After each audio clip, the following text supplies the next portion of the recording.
Be honest with me for a second. Do you actually know how much you need to retire? Have you actually run the calculation? Or, like most people, are you just hoping what you're doing right now is going to be enough? I was on the exact same autopilot plan. Global index fund, invest every month. I didn't really think too much about it. Trust the process, right? But then I ran the numbers and I realized I was going to fall short. So last week, I changed my entire investing strategy in quite a drastic way. I took my entire global index fund position and I switched it completely into the Nasdaq 100. Now, before you think this is me telling you to do the exact same thing, it's not. In fact, it's the complete opposite. If you've run the numbers and you know you're on track and you don't need to take on any extra risk, that's a good thing. This is a process video and I'm going to walk you through exactly how I got there, the numbers, the doubts, and ultimately what clicked in making this decision. And I'll lay it out in such a way that you can follow along too. We got a lot to get through, guys, and I don't want to waste your time. So let's start with the numbers that sparked this change. Most people never actually do this calculation, and I hadn't either until recently. So here's how it works. If you want a comfortable retirement, a common method that's used is called the 4% rule. Basically, if you want to draw down £50,000 a year sustainably, you need a pot of around 1.25 million. For me, taking a worst case view, accounting for things like healthcare, helping my daughters out, who knows, maybe one day grandchildren, I need a pot that sits between 1 million to 1.5. Now, I know that number sounds crazy, but remember, that's including everything. Savings, ISAs, pensions, state pensions. It's not all in one pot. Now, I'm not starting from zero. I've worked many years in the public sector. I've got quite a few banked in a direct benefit pension scheme. Plus, I still contribute to my current workplace pension scheme. So for argument's sake, let's just say that takes care of half my total. But that still leaves a gap, and quite a significant one. Something that I'd have to build myself outside of all of these schemes. And that total is roughly £700,000. So I plugged in my numbers, a starting pot of £15,000, and I looked to contribute roughly £300 a month. Then I worked out what rate of return I'd need to hit my £700,000 goal by retirement. That number was somewhere between 10 to 11% a year. Now, a global index fund has historically returned somewhere between 7 and 9%, depending on what period you're looking at. And that difference, 7 to 9, 10 to 11, it doesn't sound like much, but compounded over 20 years, that amount can be huge. Once I saw the gap in the numbers, I couldn't unsee it. I knew I had to change something with my investing strategy in order to hit my goal. Now, it goes without saying that nothing in this video is financial advice. This is just my personal opinion and investing strategy that I'm sharing with you. Before making any decision, please do your own research, and if in doubt, consult a financial professional. Now let's just get this one off the table. If I wanted a high return, why not just go with individual stocks? Go all in on Nvidia or Bloom Energy or Micron? Well, trust me, I considered it, but I quickly ruled it out for one key reason. I know myself. If I held a single stock and it dropped by 50, 60 or 70%, and trust me, that happens even to great companies, I don't have the history or the data to tell me that it would bounce back. That would make me anxious, nervous, and I'd probably lose sleep over that. The Nasdaq 100 gave me something that individual stocks couldn't. Yes, I get the concentrated growth, but it also gives me decades of evidence that historically it recovers. That evidence is what will give me confidence to hold my nerve, and that was the game changer. So here's the case I built for myself. I'm going to present this to you like a debate. I'm going to give you reasons why I've made a change, but I'm also going to highlight the risks. I want to be fully transparent. And if you think I've missed anything or I'm off in my research, let me know in the comments below. Belief 1. AI and tech are the growth engine for the next decade. This one's a biggie because it's what I personally believe. I think AI and technology are going to continue to drive growth in not only one sector, but in many industries for the next 5 or 10 years. We're not talking about technology as an isolated sector. It's an infrastructure. It's in healthcare, retail, finance, business. Most importantly, it's at government level. It's embedded itself across all operations. And the companies supplying the tools for that shift, the chips, the cloud infrastructure, the software, the AI language models, a huge amount of them sit inside the Nasdaq 100. But the flip side to that is, even though I believe technology's infiltrated many sectors, the Nasdaq 100 is still very concentrated. At the time of recording this video, approximately 60% of its weight is in technology alone. With the Nasdaq, I'm not buying the companies that benefit from AI. I'm buying the specific companies that sell the picks and shovels. If something disrupts those companies specifically, and that could be new regulations, competition, or even new laws, I don't have anything to fall back on. Now let's look at what this bet has delivered historically. Here's a chart showing the last 10 years, the Nasdaq 100 against the global index, £10,000 invested in both. You can see that in 2015, both charts trended similar, but then in 2019, there's an explosive period of growth in the Nasdaq. However, in 2021, post-pandemic, interest rates were hiked and we saw a sharp dip. But as we all know, there was a fast recovery to 2004 where the chart ends. Your £10,000 invested in 2015 would now be worth £54,000 if you put it in to the Nasdaq 100. If we compare that to the FTSE All-World, your £10,000 would be worth £23,000. That's an outperformance of just over £31,000 over a 10-year period.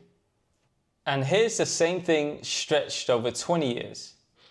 You can see that both indexes track extremely close, even through the 2008 financial crisis.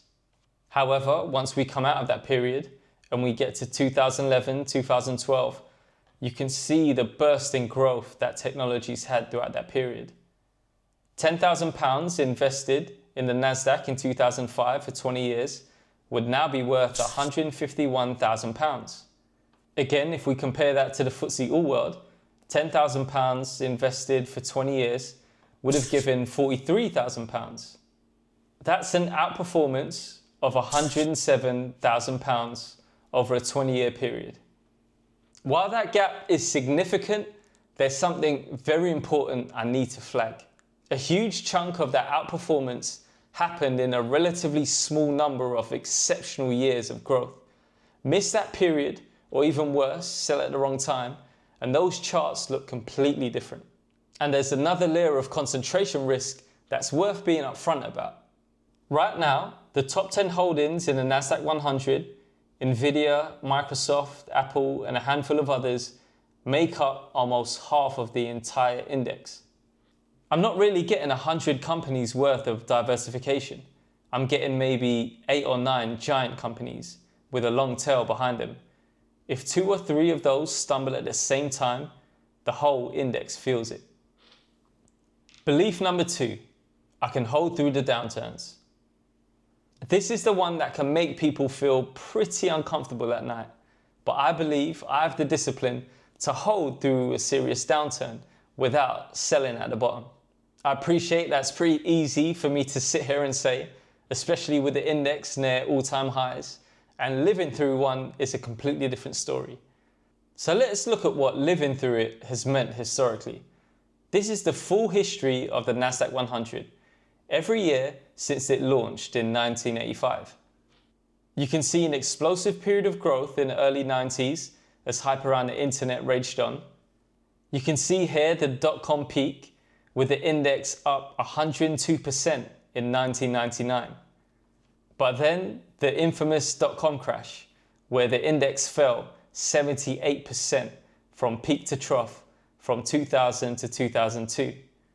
The index spent years trying to recover, but was then hit again in 2008 in the global financial crisis, where it dropped again by 41%.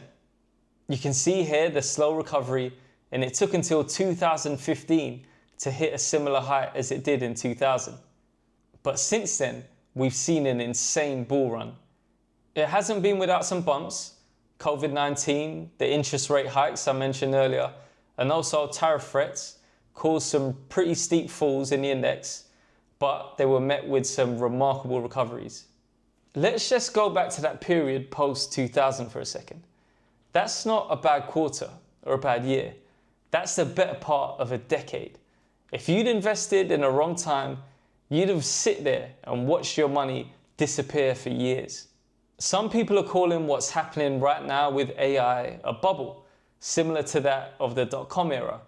But I believe that this time things are quite different. The big tech companies today have enormous actual revenue and real profits behind them. That wasn't true for most of the dot-com companies, which were valued on hope alone. But I want to be honest with you, I'm not claiming I'm immune to a correction. What I'm saying is that I have the conviction and discipline to hold through one, and most importantly, I have a long enough time horizon. Belief 3, same direction, amplified magnitude. There's one more thing worth understanding about how the Nasdaq actually behaves. It's not its own separate market working on its own logic. When global markets fall, the Nasdaq falls too, usually harder. But when global markets rise, the Nasdaq tends to rise faster and sharper. In finance, that's called the beta. The Nasdaq has historically been a higher beta asset, more sensitive to the same forces that move global markets in both directions. So I'm not necessarily betting against the global market. I'm making a more amplified bet on the forces that move it. When it's right, that amplification gets me to my number faster. When it's wrong, let's not talk about if it's wrong. Which brings me to the part of the video that I think matters most. So let's put an actual number to it. Not a vague, it could go down. Let's use the actual funds I transferred last week. If the Nasdaq repeated exactly what happened between 2000 and 2002, this is what it looked like. Year 1, down roughly 37%. My £10,750 now worth 6,800. Year 2, down another 33%. I'm now sitting on £4,570. Year 3, down again by nearly 38%. My £10,750 is now worth £2,850. That's a fall of almost 75%. 3 out of every £4 I moved over, gone, at least on paper. And here's the part that actually matters more than the size of the fall. It's how long it took to recover. Based on what actually happened after the dot-com crash, including the global financial crisis landing right in the middle of the recovery, it would take until 2014 to get back to my original £10,750. 14 years. That's not a bad year or a bad few years. That's over a decade of looking at a number that's smaller than what I started with. I'm telling you this not to talk myself out of the strategy. I've already committed and moved some of my money across. But I mention it just to show you just how hard and tough it can be. If you can't endure a few wild swings, and trust me, it's going to be a roller coaster, then a strategy like this probably isn't for you.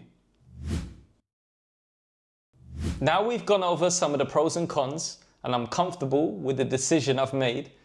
The next question is, how do I actually make the switch? There's generally 2 options. Drip feed it across over 6, 12, 18 months, or move it all over in one go. Academically, lump sum investing tends to outperform drip feeding by roughly 2/3 of the time, simply because markets tend to go up more than they go down. But this wasn't a normal lump sum decision. I wasn't putting new money into the market. I was shifting from one position to another, and that comes with its own pressures. I'll be completely honest with you, there were times I was sitting there thinking, should I wait for a dip? Should I try and catch some of these companies when they're a bit cheaper? And the more time I sat there and thought about it, the more I realized that this wasn't a strategy. This was just me gambling that the market's gonna fall when I had absolutely no clue what was actually gonna happen. So instead of guessing, I moved over 2/3 of the allocation in one single transaction. I moved over £10,750 into the iShares Nasdaq 100. It might not seem that dramatic when I sit here and explain it on camera, my investing strategy and making a change, but trust me, when I was sitting there holding my phone, about to pull the trigger, I was quite nervous. But I have faith in the research I've done, I know my numbers, and also I believe in the strategy. So I'm committed, I'm all in, and I hope it pays off. This aggressive, concentrated strategy isn't meant to last forever. It's a phase, specifically the accumulation phase. The years when I'm furthest from retirement and I have the time to recover from a serious downturn. But that phase has an endpoint, and the closer I get to actually needing the money, the less I want it sitting in something so concentrated. So here's the plan. Starting 10 years out from my retirement date, I begin systematically de-risking. Each year, I move 10% of this portfolio out of the Nasdaq 100 and back into a globally diversified fund. Year by year, the concentration comes down and the diversification builds back up. So by the time I'm retired, I'm no longer in a single sector and I'm fully back in to a globally diversified fund. And this part is deliberate. It's not improvised. It's systematic. It happens on a schedule to protect from my emotions or whatever's going on in the market at the time. Today, I've got 2 decades ahead of me. I can afford to take a bit of risk. As I get closer to my end goal, I don't have that luxury. Now, with all that being said, I want to throw this part of the video back to you with 3 simple questions. Question 1, are you actually on track? Have you run your own version of the calculation I showed you earlier? Not a guess, the actual number. If you haven't, that's genuinely step 1. There's no point in jumping in a car, putting a pedal to the floor, and you don't even know where you're going or how to get there. Question 2, do you actually believe in your current strategy? I genuinely believe in AI and technology and that it's going to be a real growth driver over the next 5 or 10 years. If I didn't have that core belief, there's no way I would have made this aggressive switch. And finally, question 3, can you stomach a downturn? We've gone over just how bad some of these downturns can be. Do you have the conviction to hold firm? To be honest, if we have a downturn of 14 years, I'm not sure I have the resolve for that. And hopefully we won't have to find out. If you're still watching, guys, I genuinely appreciate it. This is my personal portfolio and I'm going to be documenting the journey. The best way to follow along is subscribing to the channel, and if you found value in the video, I'd appreciate you liking it too. I know this video is going to be quite controversial, so let me know in the comments below what you think of my strategy, the pros and cons, and let's talk it out. And if you think this investing strategy is a little too aggressive, I have a video here where I invested £20,000 into the stock market and we look over what happened after 10 weeks. And on that note, I'll catch you in the next one, guys.